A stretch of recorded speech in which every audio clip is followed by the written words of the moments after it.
bautizos, estamos de celebración, estamos de quinceañera, pero ahora vamos a recibir la palabra. ¿Qué le parece si usted cierra sus ojos y se dispone a escuchar la voz de Dios? ¿Quién quiere escuchar la voz de Dios?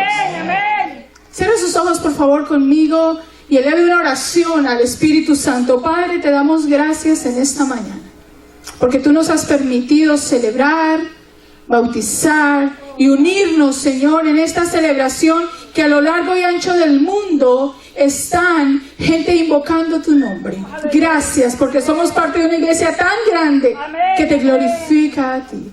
Pero en esta mañana, en este lugar, queremos pedirte, por favor, que tú hables a nuestro corazón. Espíritu Santo, abre nuestros oídos, sensibiliza nuestro corazón y permítenos recibir de solo eso que tú das. Queremos escuchar tu dulce y hermosa voz.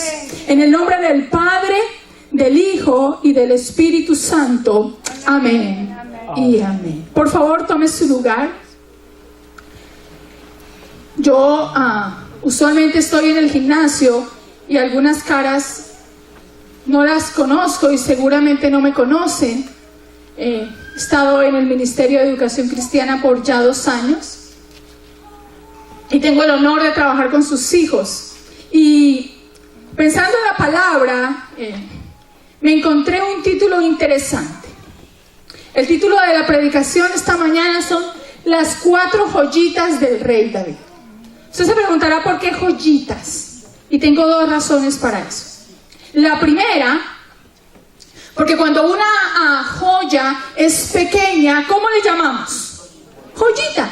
Pero sigue siendo joya y sigue brillando, pero está pequeña. Quiero que eso lo tengan en mente. Esos son sus hijos, joyitas, ¿verdad? Pero la segunda razón por la que escogí este título, para los que no saben, yo soy colombiana, ya me delaté hablando, yo sé. En Colombia, a las personas que a veces son traviesas y malcriadas de repente, se les dicen esa joyita. Ahí va esa joyita. Miren esa joyita. Entonces quiero que tengan esas 2 cosas en mente, porque vamos a hablar de las 4 joyitas de David. ¿Amén? ¿Quieren saber cuáles son las 4 joyitas de David? Pero antes de que les cuente cuáles son las 4 joyitas, quiero que usted, padre y madre, adolescente, joven, piense, ¿qué es lo que Dios espera de una familia? ¿Qué se supone que es lo que Dios quiere para una familia? ¿Cuál es la imagen que Dios quiere que su familia tenga? Empiece a reflexionar en esas preguntas. A los que tienen hijos, quiero preguntarles algo. ¿Cómo ven a sus hijos a futuro?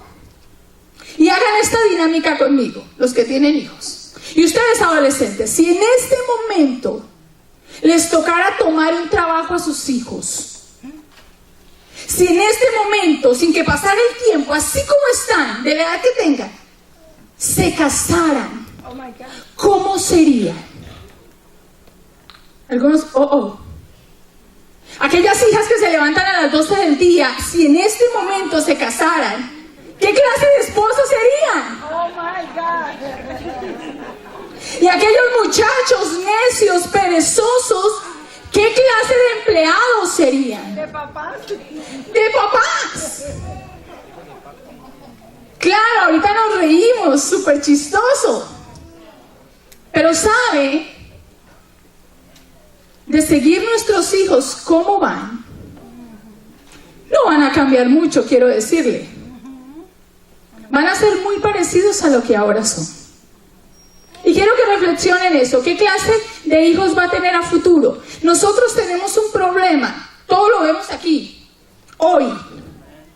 Y decimos, pobrecito, está chiquito. ¿Verdad? Pero quiero que desde hoy en adelante usted tenga una visión más amplia y pueda observar a futuro lo que Dios quiere hacer con su vida y con la de su familia. ¿Amén? Muy bien. Tengo una malísima noticia, y es que en la actualidad hay muchos niños huérfanos de padres vivos. ¿Escucharon? Sí, señora. Hijos huérfanos de padres vivos. Observe el screen. Observe, hay dos muchachos, está el padre. Observe bien. Hijo, mire la cara de tristeza que tiene el papá. Hijo, en verdad no sé en qué momento nos descuidamos contigo.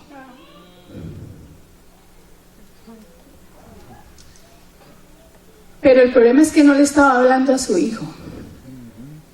Papá, aquí estoy. ¿Lo entendieron? Seguramente ya lo habían visto algunos que son amantes del Facebook. Y ahí lo saqué. ¿Sabe? Ese pobre hijo, o esos dos, son hijos huérfanos, pero tienen sus padres vivos. Triste, ¿verdad? Bueno, ¿sabe? La Biblia nos habla de un maravilloso rey. El pastor hace un ratito estaba mencionando al rey David, que él no tenía problema para danzar en frente de toda la multitud, etc. Y cuando usted lee Crónicas y Samuel, usted se entera, y Reyes, se entera de la majestuosidad del rey David. ¿Cuántos han escuchado hablar del rey David? Amén, amén, amén. Desde los más pequeñitos hasta los más grandes. Rey David es famoso. Tremendo hombre de Dios. Algunos llegaron a decir que tenía el corazón conforme al de Dios. Tremendo poeta, la mayoría de los salmos son suyos.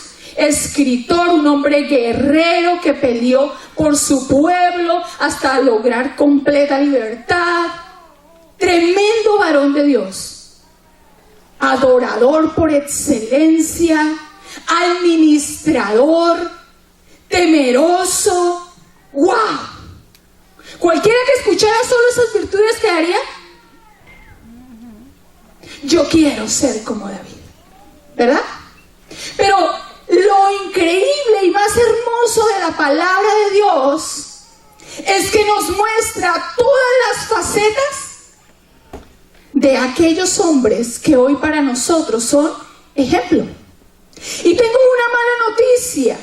No quisiera darles noticias en medio de una quinceañera, ¿verdad? Pero tengo que hacerlo. Porque David no solamente fue un tremendo adorador, sino que fue un pésimo padre. Diga pasito, pésimo. Para que no se sienta mal, porque pésimo padre. Y como David no está presente, vamos a hablar de él. ¿Ok? No le vayan a contar, vamos a hablar de David. No está presente. David tuvo muchas virtudes, pero cometió decisiones importantes que tuvieron repercusiones en todas sus generaciones. Voy a hablarles un poquito de David, pero antes quiero que piensen, o mejor dicho, responde. ¿Eres buen cristiano? Hermano, conteste. Sí, ok, es que no me escucha. ¿Eres buen cristiano? Amén. Es que ellos saben la pregunta siguiente. ¿Eres buen adorador? Amén. ¿Vienes a la iglesia? Amén. ¿Adoras con fervor? Amén. ¿Sirves a Cristo? Amén. ¿Eres buen padre? Amén. Gracias por los amenes. La Biblia nos enseña que no solamente hay virtudes en los hombres, sino que aquellos hombres cometieron defectos para que tú y yo no los cometamos más. Amén. Ese es el secreto de Dios. Coloca y vislumbra todos aquellos defectos de los hombres para que esta iglesia ya no se equivoque más. Amén. Ya no tropecemos con la misma piedra. Se la saben muy bien. Quiero que vaya rapidísimo, si usted tiene una Biblia con usted, a 1 de Timoteo capítulo 3, versículo 4 y 5.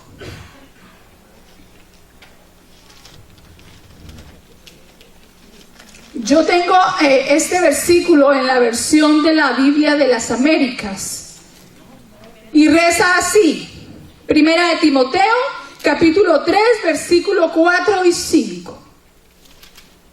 Dice: que gobierne bien su casa, teniendo a sus hijos sujetos con toda dignidad. Pues si un hombre no sabe cómo gobernar su propia casa, ¿cómo podrá cuidar de la iglesia de Dios? Quiero que mantenga ese texto en su cabeza todo el tiempo, porque es la base para esta predicación. Entonces vamos a hablar de David. Como él no está, podemos contarle, le voy a contar que David tenía más o menos 21 hijos. Wow.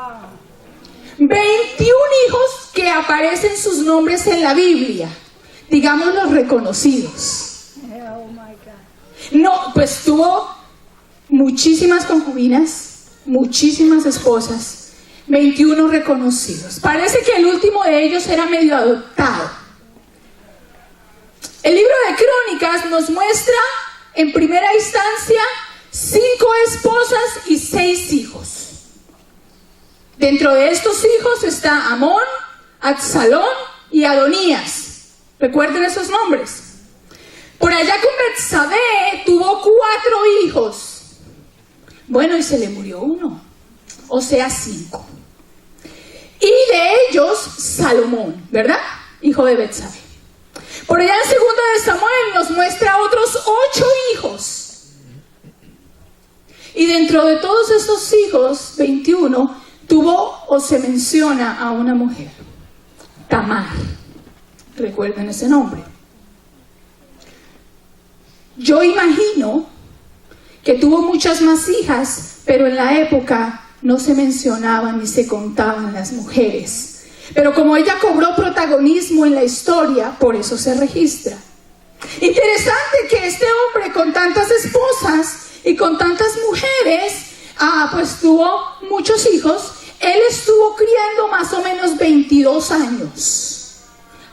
No sé hace cuánto estuvo criando. 7 hijos en cuánto tiempo? 18 años.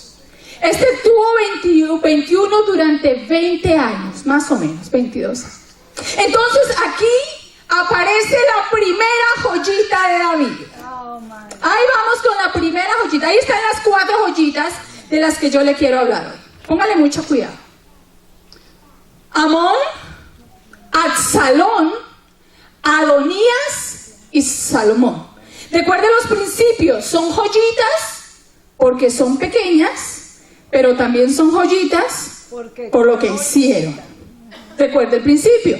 Vamos entonces a hablar de estas joyitas. Hermano, quiero decirle en esta mañana que estas joyitas heredaron muchos de los problemas de David. David, a causa de su pecado con Betsabé, recibió una carga espiritual y una maldición tremenda como consecuencia de su pecado. Y estas joyitas, más todos los otros, empezaron a vivir bajo una maldición espiritual muy fuerte, que los llevó a cometer pecados similares a los de su padre. Su padre tuvo evidentemente problemas con su sexualidad porque era tan promiscuo, y sus hijos, ustedes van a ver cómo repiten esa historia. Sin embargo, hay 2 cosas importantes que yo tengo que decirle antes de seguir. No es justo que nuestros hijos reciban las consecuencias de nuestros pecados. ¿Cuántos dicen amén? Amén. ¿Cuántos quieren que sus hijos tengan la carga emocional por culpa de su pecado? La carga espiritual por culpa de su pecado. Nadie. De hecho, muchas veces le pregunto a los padres, ¿quieres que tu hijo repita la historia tuya? No. Se asusta porque piensa hacia atrás. Y quiero decirle, hermano, que aunque nuestros pecados tienen maldiciones y consecuencias, nosotros como hijos de Dios tenemos la autoridad y el poder de cancelar esas maldiciones. Amén, amén, amén. Es decir, si David hubiera tomado su lugar, sus hijos seguramente no hubieran generado esa herencia. Ajá, sí, señora. Pero escuche, las maldiciones no se quitan orando solamente. Las maldiciones se acaban decidiendo. Diga, decidiendo. Decisiones. Amén. Si yo tuve una vida promiscua, primero tengo que dejarla. Ajá. Segundo, tengo que enseñar a mis hijos a vivir una vida digna y santa delante de Dios. Aleluya. Porque si yo sigo pecando, ¿con qué autoridad entonces pido perdón? ¿Con qué autoridad entonces quito la maldición? ¿Con qué autoridad enseño a mis hijos a ser diferente? Así que ténganlo en mente, por favor. David no lo hizo así. Entonces sus 4 joyitas empezaron a sufrir de una cantidad de cosas que los llevaron incluso a la muerte. Y con todo respeto quiero preguntarle, ¿cuántos quieren ver sus hijos muertos? Ninguno, ¿verdad? Pero escuche, hay muchos de nuestros hijos que ya están muertos espiritualmente. Y algunos padres no se han dado cuenta. Y estos hijos son hijos huérfanos de padres vivos. ¿Y sabe por qué se lo digo? Porque trabajo con sus hijos y los conozco. Vamos a ir a la primera joyita, Amón. Vamos a ir a Amón. Segunda de Samuel, si alguien quiere ir conmigo para que tenga la referencia bíblica. Capítulo 13. Versículo 1, 2 y 3. La primera joyita de David.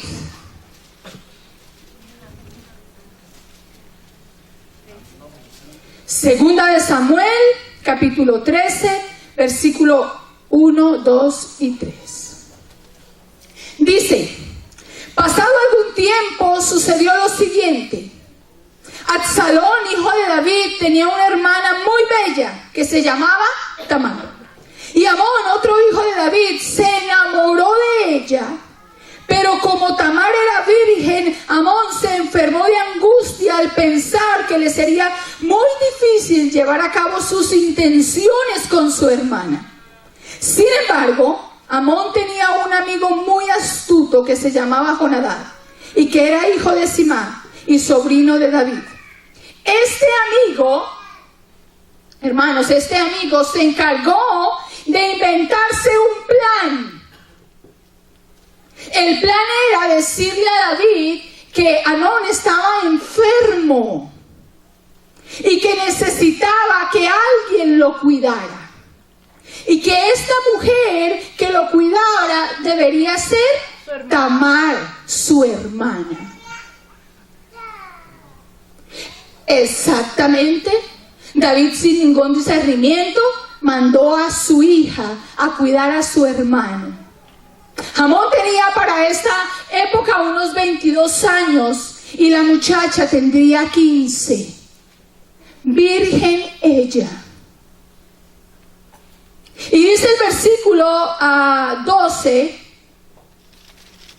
ya ella reunida con él en la casa de Amón, cuidándole supuestamente su enfermedad, dice, pero ella exclamó, no, hermano mío, no me humilles, que esto no se hace en Israel. No cometas esta infamia. ¿A dónde iría yo con mi vergüenza? ¿Qué sería de ti? Serías visto en Israel como un depravado. Yo te ruego que hables con el rey con toda seguridad. No se opondrá a que yo sea tu esposa.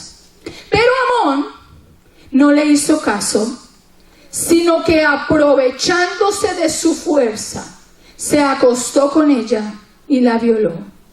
Pero el odio que sintió por ella después de violarla fue mayor que el amor que antes le había tenido. Así que le dijo, levántate y vete. La primera joyita de David era un hombre obsesivo.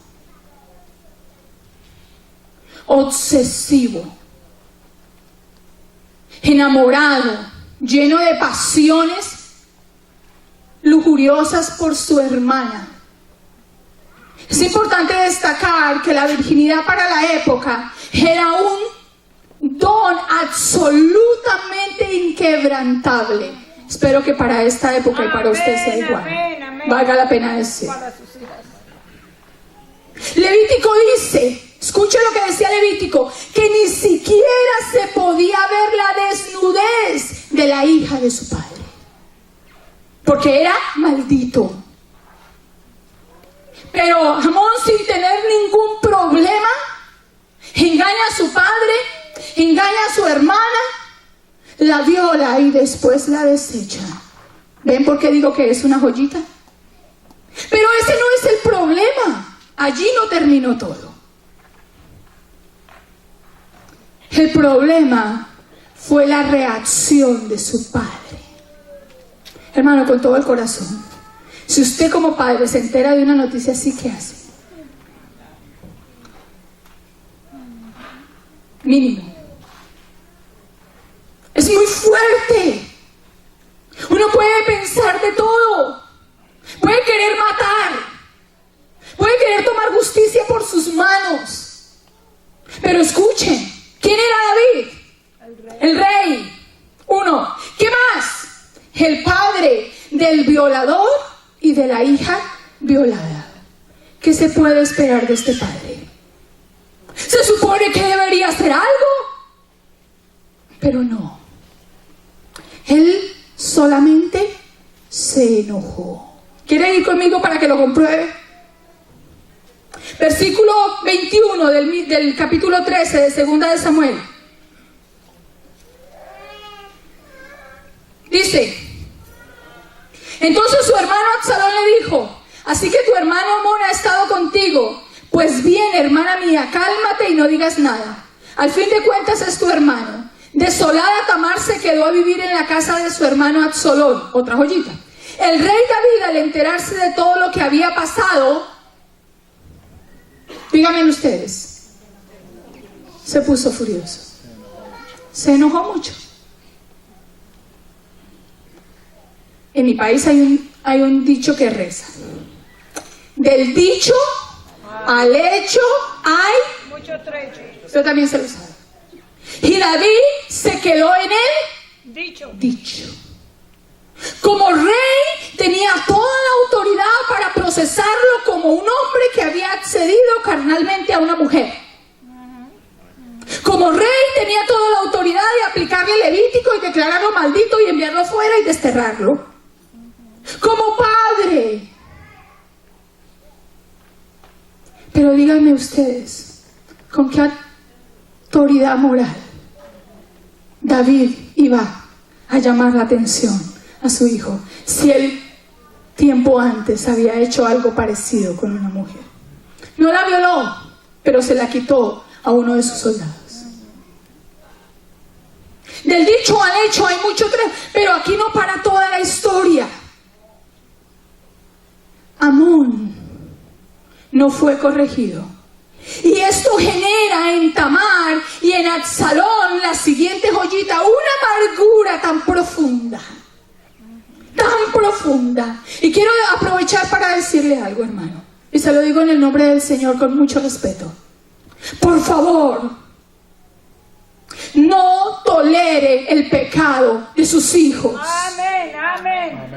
No lo tolere. Siempre les enseño a los niños y a los maestros: los pecados no tienen tamaños, no son de colores. Las mentiras son mentiras, ni son blancas ni son negras, son mentiras. Amén. Y los pecados pueden ser de niños o de grandes, pero son pecados. Y usted, padre, y yo como madre, tenemos la responsabilidad de enseñar a nuestros hijos a llamar a lo bueno, bueno, y a lo malo, malo. Aleluya. No confunda los términos como el mundo lo ha confundido. No los confunda y no se confunda. Lo bueno es bueno y lo malo es malo delante de Dios. Ha sido así, es así y será así para siempre. Amén. Aleluya. Sí, señora. Punto y se acabó. Cuando usted tolera la mentira del pequeñito, está haciendo de él un hombre mentiroso. Cuando usted tolera el robo de $1, está convirtiendo a ese niño en un ladrón. Sí, señora. Cuando usted tolera el engaño de un pequeñito, está volviendo a ese hombre un hombre que haga fraude, que engañe, que menosprecie las autoridades. Eso es lo que está haciendo. Sí, señora, así es. Cuando usted permite que un niño vea una escena medio subidita de tono, está generando en él una ventana abierta que lo lleve a la promiscuidad. Ajá, sí, señora. Es así, hermano. ¿Qué hizo David? Se enfureció, claro, pero no hizo nada. Se hizo de la vista gorda y pasó. Quiero que lea conmigo, si puede, Proverbios capítulo 13, versículo 2.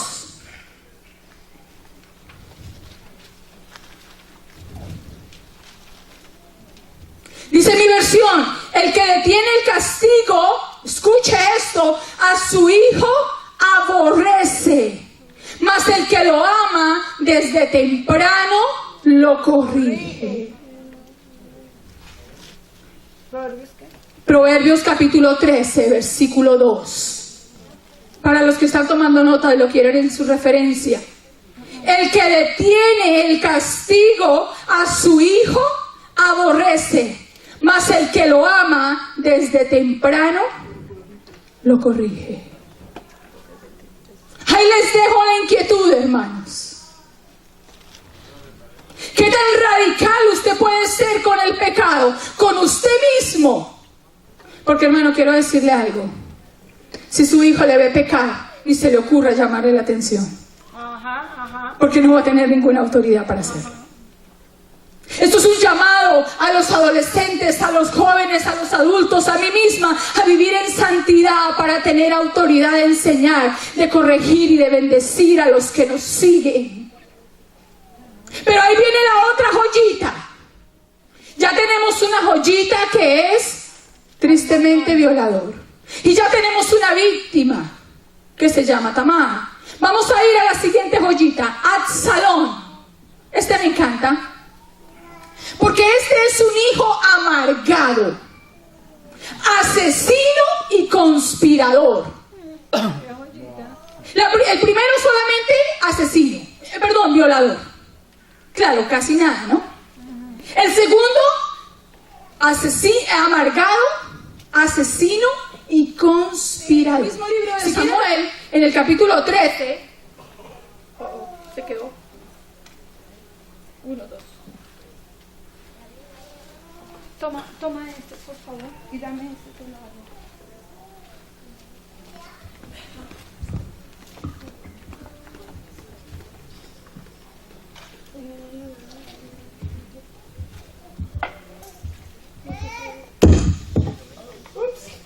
Sorry, David.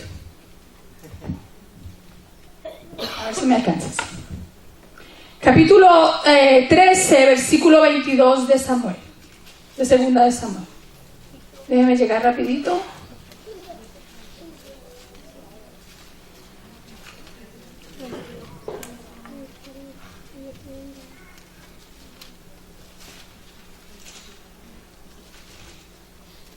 Dice, el 22, léalo conmigo. Absalón, por su parte, no le dirigía la palabra a Amón, pues lo odiaba por haber violado a su hermano. Estaba amargado, pero miren lo interesante. ¿Saben qué significa Absalón? Príncipe de paz. Contra toda su naturaleza. El tercer hijo de David, que tendría aproximadamente 20 años, que fue capaz de cubrir a su hermana y traerla a su casa. Luego, cuando tiene hijos, le coloca a una de sus hijas, Tamar, en honor a su hermana violada.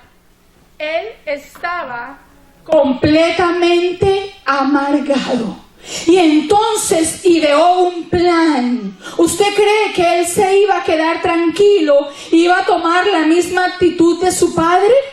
No. Para nada. Gracias. él estaba tan enojado que ideó un plan. Otra vez engaña a su padre y le pide a Amón que vaya con él en un paseo y lo manda a matar.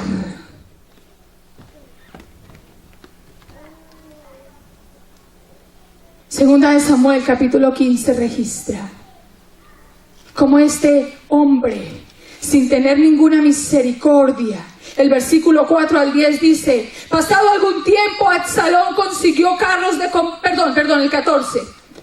Versículo 14, capítulo 14.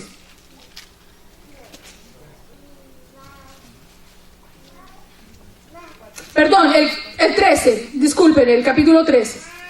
Versículo 23. Pasados 2 años, Absalón convidó a todos los hijos del rey a un banquete cerca de la frontera de Efraín, donde sus hombres estaban esquilando ovejas. Además se presentó ante el rey. Otra vez viene y engaña al papá. Mire la astucia del papá tan increíble.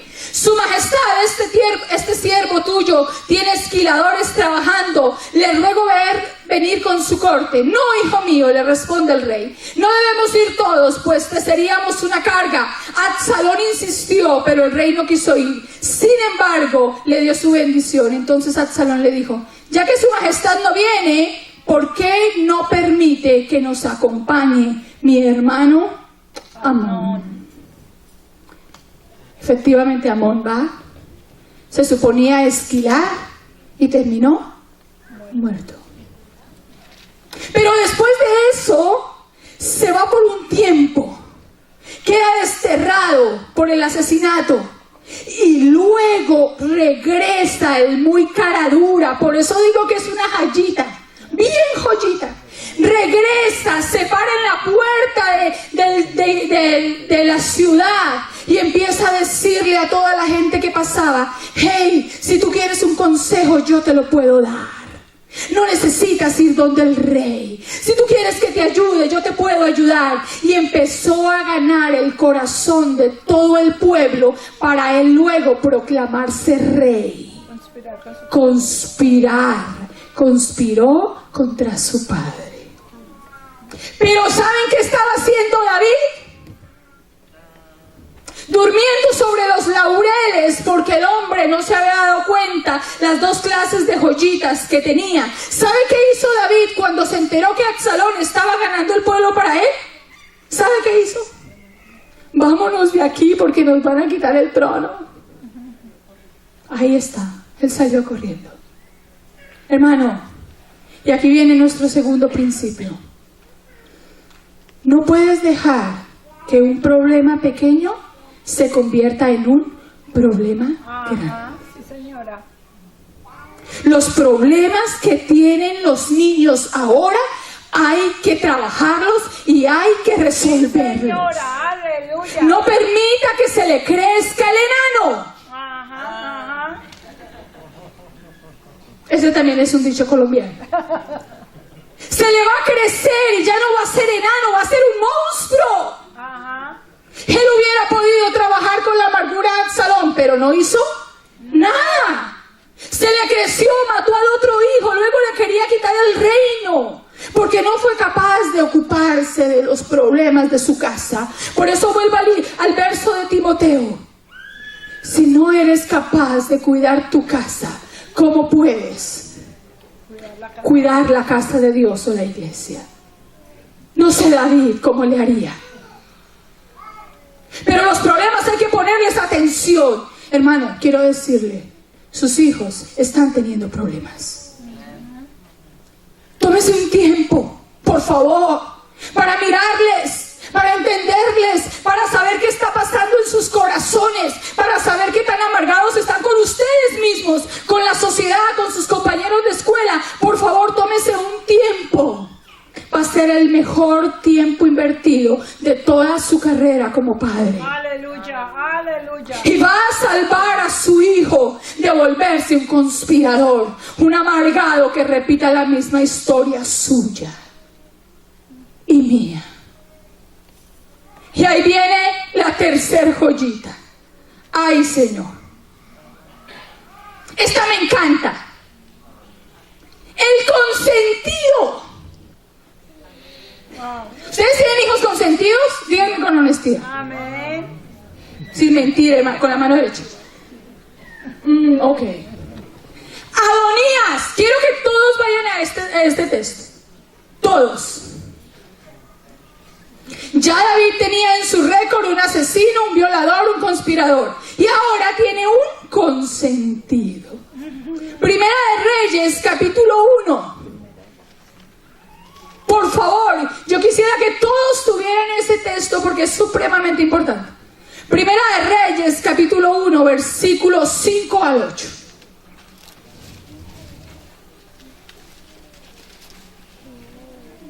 El consentido.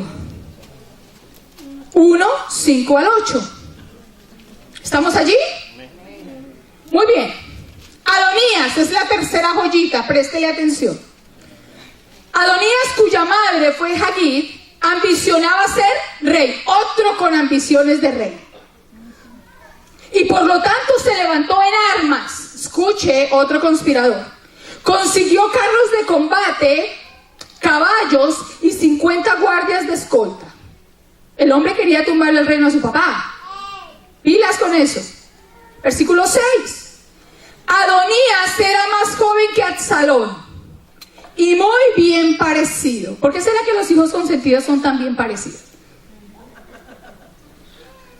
Como David su padre nunca lo había contrariado ni le había pedido cuentas de lo que hacía, Adonías se confabuló y etcétera, etcétera, etcétera, para tumbarle el reino a su papá. Mi ayudante, por favor. Observe esto. Su majestad el niño. Los niños consentidos como Adonías hacen lo que quieren. Escuche, hermano, esta generación, a causa de los avances tecnológicos, a causa del avance de la misma sociedad, del progreso que hay, ha generado toda una ola de absolutismo y toda una ola de yo hago lo que a mí me parece que está bien. Nuestros hijos han recibido el impacto de eso y nosotros a veces no colaboramos mucho. Entonces ellos son los que deciden y tienen la última palabra en nuestras casas. ¡Auch! No hay corrección porque se generan traumas infantiles. Pobrecitos. Y si no, porque les llaman la policía. Honestamente, nos han dicho, me voy a llamar a la policía. No sé usted cómo reacciona frente a su hijo. Pregúnteme a solas cómo yo reaccionaría frente a eso. Nuestros hijos han hecho una monarquía. ¿Qué quería hacer Adonías? Convertirse en el rey. Siendo chiquito. Hizo toda una conspiración para quitar el reinado a su padre.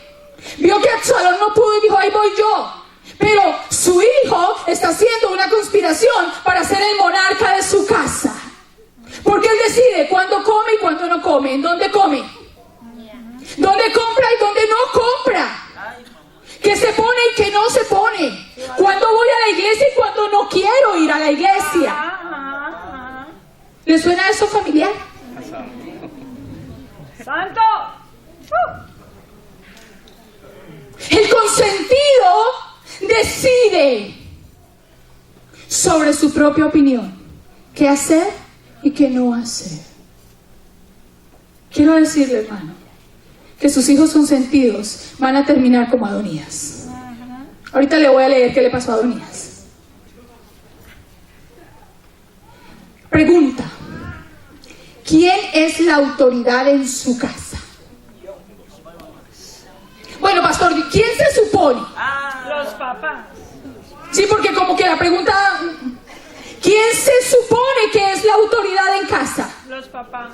Entonces, ¿por qué ellos deciden que se ve en televisión? ¿Hasta qué hora se ve? ¿Y cuándo es que queremos ir a dormir? Hermano, quiero decir, voy a aprovechar el paréntesis. Hay niños que han llegado allí, al gimnasio, dormidos. ¿Por qué tienes tanto sueño? Me acosté a la 1, a las 2, a las 3 de la mañana. Y la pulga tiene 7 años. Y yo me pregunto, ¿dónde estará la mamá y el papá de este niño? ¿Qué está viendo a esa hora? Pero como ellos son los que deciden y si no nos llaman a la policía. Pregunto yo, hermano, tenemos que reconocer, antes de que le haga la pregunta, nuestros hijos no son santos. Por favor, díganle amén a eso, nuestros hijos no son santos. ¿Usted pensaba que su hijo era santo? No. Déjeme bajarlo de esa nube. Su hijo no Es santo. Y el que tiene la sorry.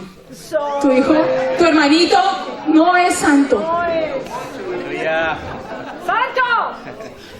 Yes. Nosotros estamos tratando de caminar en la santidad. Nosotros estamos caminando en la perfección y tenemos que enseñarles a ellos lo mismo. Amén. Y entonces hemos descubierto con los maestros algo interesante. Los niños aman más a los maestros que le colocan límites que a los permisivos. Ajá, sí señora. Y tu hijo, y yo, y usted, y todos aquí podemos recordar con respeto a la persona que un día le puso límites. Sí señora, sí señora. Al que le permitió, usted lo va a ignorar. Pero la persona que le puso límites, esa persona es la que usted va a recordar con Aleluya. respeto. Sí señora. Pero hermano, me da tristeza. Nosotros allá le colocamos límites y le decimos, mi amor, tienes que acostarte temprano. Y entonces dice, sí, pero en mi casa me dejan hasta las 2. Entonces empieza a haber una contradicción en la educación de los niños. Ajá. La iglesia le dice una cosa y usted, que debería decirle la misma, le dice otra totalmente contraria, totalmente diferente. Ahí le va otra verdad. El mundo no va a girar alrededor de su De hijo. su hijo. Aleluya. ¿El mundo ha girado alrededor de usted? No. Si usted pensaba que el mundo giraba alrededor de usted, ¡pum! Y si usted consiente a su hijo esperando que todo el mundo le rinda pleitesía porque es el rey, le está haciendo un daño de tamaños y de proporciones Sí gigantescas. señora. Sí señora. Aleluya. Y es totalmente contradictorio el mensaje que Cristo nos dejó. Nosotros no venimos para que nos sirvan. ¿A qué venimos? A servir. ¿Sus hijos están dispuestos a servir o están esperando que usted les sirva? Ajá. Ahí les dejo la inquietud con la tercera joyita y me voy a la última porque se fue el tiempo. Salomón, esta es la que más me gusta ahora sí, todas me gustan, pero esta, créanme que esta sí es la mejor. Salomón. Uy. Cuando yo estaba escribiendo sobre Salomón decía, Señor, ¿qué pasó con Salomón?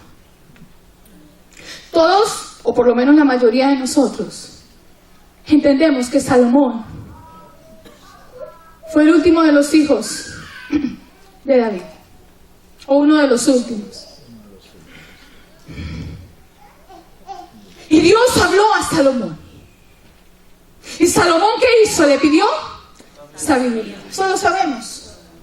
Y Salomón tuvo aquella capacidad de aumentar el esplendor del reino que su padre David le había dejado. Salomón tuvo la capacidad de dividir la tierra de Israel en 12 distritos para administrarlos. Tremendo administrador. Heredó esas características de su padre. Buen administrador.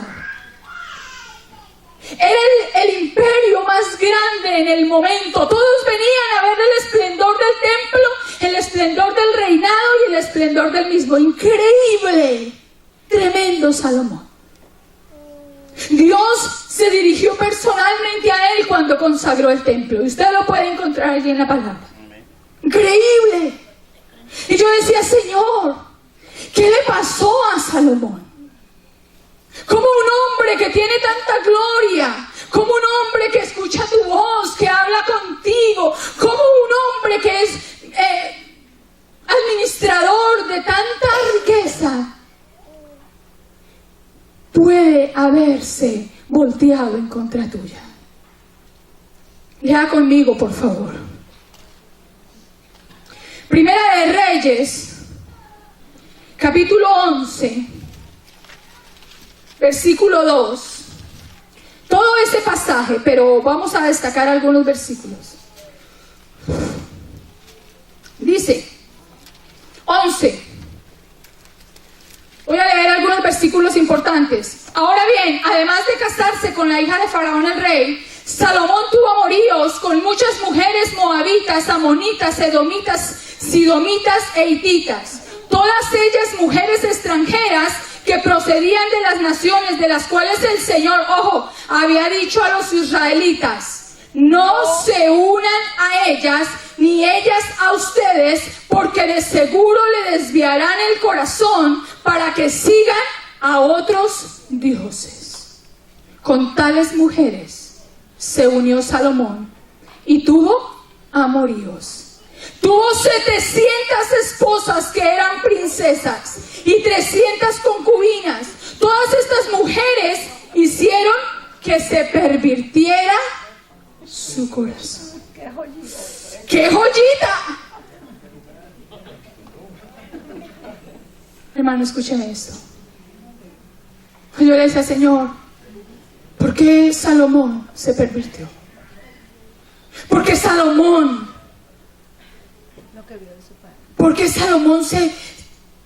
es como si le hubieran colocado un tesoro y lo hubiera dejado caer. ¿Qué le pasó a Salomón? Y llegué a dos conclusiones. La primera, a Salomón no le alcanzó el crédito. Usted ha ido a la tienda cuando le dicen Decline. Le ha pasado, o al que se ríe le ha pasado, a mí también. Y uno dice, ups, voy a llamar al banco. Para hacerse uno loco, ¿no? Qué vergüenza. A Salomón se le acabó el crédito. ¿Y por qué se le acabó el crédito a Salomón? Porque no tenía suficiente. Hermano, escúcheme esto con mucha atención, por favor. Una cosa es que nosotros hayamos generado una estructura para nuestros hijos desde pequeños y cuando ellos están grandes, por ellos decidir querer irse, se van. Tú hiciste tu trabajo. Y otra cosa muy diferente es que sin tú haberles dado nunca una estructura, estés esperando que Dios le hable un día y él se convierta. Eso le pasó a Salomón. Salomón creció en una casa viendo lo incorrecto. Él vio el pecado de sus hermanos. Él vio el pecado de su padre. Fue el resultado. Después del pecado de su padre, él nació. Vivió las desavenencias de su padre, la falta de certeza de su papá. Entendió la muerte, sintió la violación de cerca. Vivió en una familia completamente sin estructura. Diga la palabra conmigo, estructura. ¿Puedes poner el siguiente? Estructura. Salomón amó lo prohibido. Se apartó de la justicia. Su corazón se desvió. Dejó de amar a Dios. Se volvió idólatra. ¿Y sabe qué hizo Dios? Por misericordia al pacto que había hecho con su papá no le quitó el reinado. Pero su hijo y sus hijos dividieron el reino. Se acabó la bendición. ¿Ve la figura? Su hijo y mis hijos necesitan estructura. estructura. Amén. Aquí necesitan estar. La iglesia tiene que formar parte de esa estructura. Amén. Amén. Usted en su casa tiene que formar parte de esa estructura. La escuela tiene que formar parte de esa estructura. Y le voy a decir algo con todo respeto.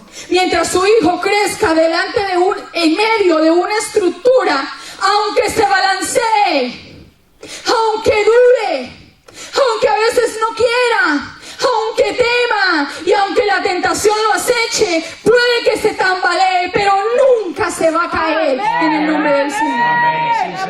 Nunca se va a caer. Aleluya. Pero dígame, ¿usted está haciendo una estructura para sus hijos? Que ni siquiera yo le respondo, porque no es lo que veo cada domingo.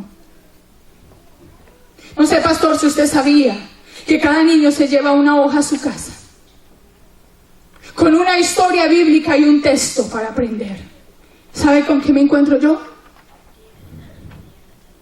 Con las hojas tiradas por todos lados. Eso me muestra que en casa la estructura no importa. No importa. ¿Sabe qué está haciendo el Ministerio de Educación Cristiana en esta iglesia?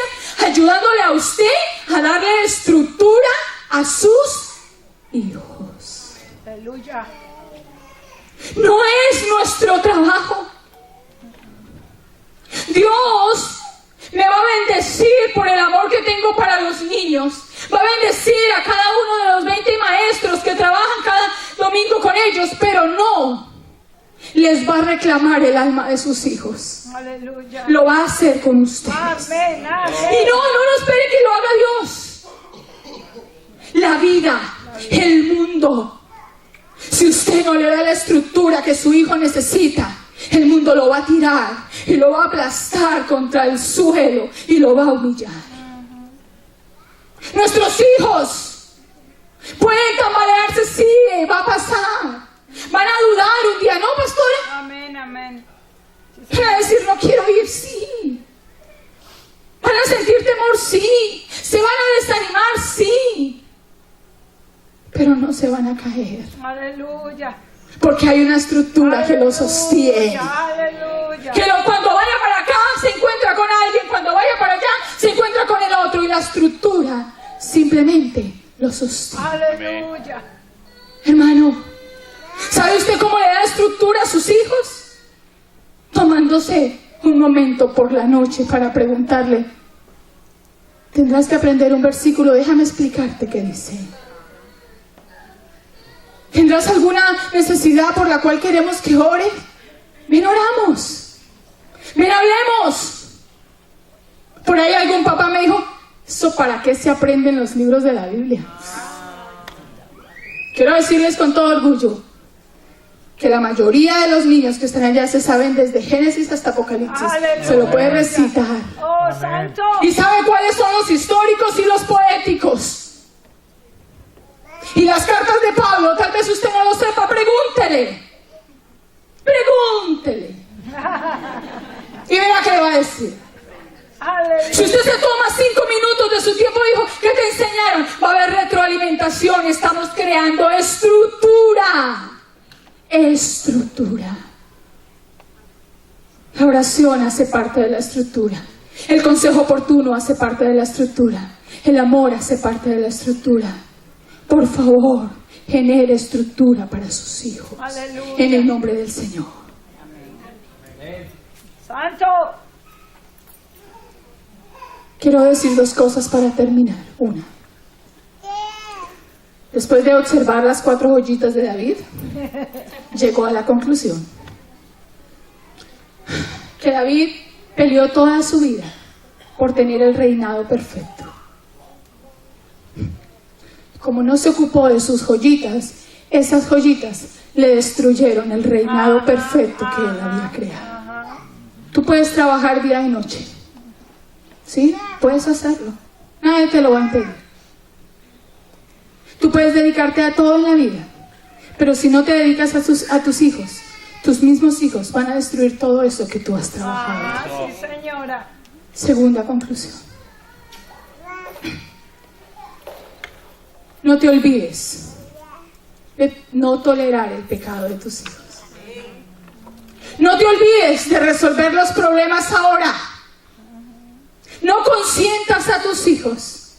Y por favor, dale la estructura suficiente para que estas joyitas ya no sean unas joyitas, sean unas joyas importantes que brillen y todos las vean brillar. Como es lo que espera Dios de tus hijos. Dice la palabra en el Salmo que herencia de Jehová son su herencia. ¿Es de Jehová? Escuche. No, ay, sí, mis hijos, claro, con la reforma de Obama, ahora sí todos los papás están buscando hijos por todas partes. Imagínense. Esa es una buena herencia por ahora para esos papás. Pero ese no es el sentido de lo que el salmista está diciendo. La herencia que yo tengo aquí, vieron mis dos herencias, son para la sociedad. Es lo que tú tienes que entregar a esa sociedad. ¿Qué joyitas, qué herencia le dejó David a la sociedad? ¿Violador, conspirador, asesinos? Eso le dejó a David a la sociedad. ¿Qué le vas a dejar tú a esta ciudad en donde estás viviendo? ¿Sabe? Estamos buscando y orando y enseñando y trabajando en una generación que sea capaz de adorar y glorificar el nombre del Señor. En una generación que llame a lo bueno bueno y a lo malo malo. Ayúdanos, por favor. Amén. Aleluya. Estamos buscando músicos que quieran empezar desde chiquitos. Amén. Santo. Y dediquen sus vidas por completo a honrar al Rey de Reyes. Aleluya. Usted viera a los diáconos del gimnasio, pequeñitos, sirviendo con sus bolsitas, recogiendo la ofrenda. Aleluya. Las niñas danzando. No tendrán los movimientos perfectos, pero están adorando al Rey de Reyes y estamos generando una estructura en ellos. Aleluya.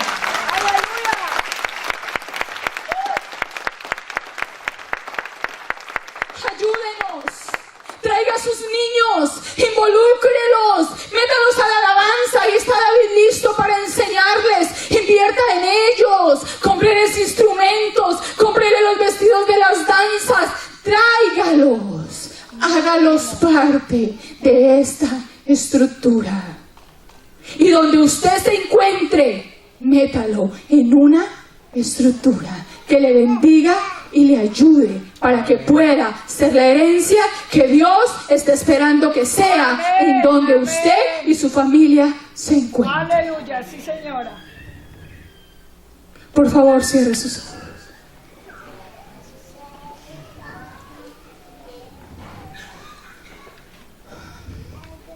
Si usted es padre y madre de hijos que está criando, por favor, colóquese de pie, con toda reverencia.